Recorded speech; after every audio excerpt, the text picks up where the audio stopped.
สบายดีเมื่อทุกคนวันนี้เขามากินกาแฟแต่เช้ากินกับขนมนี่ขนมเฮา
ขนมอันนี้แซ่บแบบกินกับกาแฟแล้วก็บ่ฮู้ชื่อมัน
กินขนมกับกาแฟแล้ว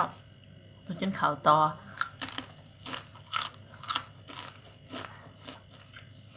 อย่างจอย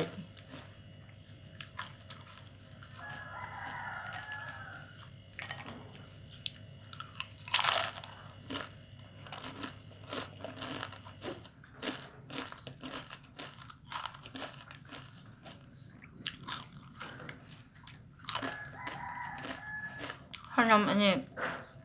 บ่ฮู้จักชื่อมันแต่แบบให้เขาขายอยู่ตลาดน่ะแซ่บดีก็เลยซื้อมากินโฆษณาล่ะ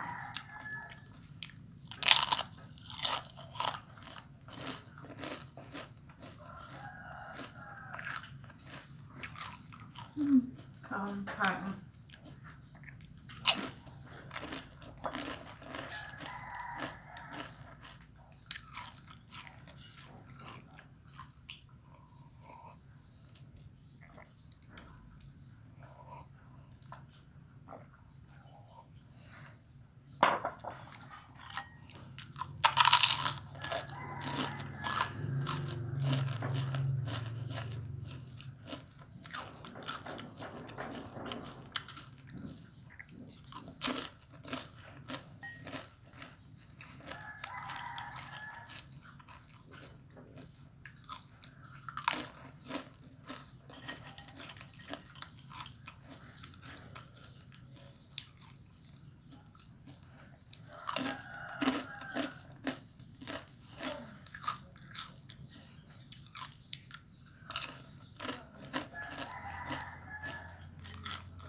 เขาลงมาแล้วน่ะเขาลงมาแต่มือเจ้ายื่นเอกสารเขาล่ะลงมาแล้วล่ะ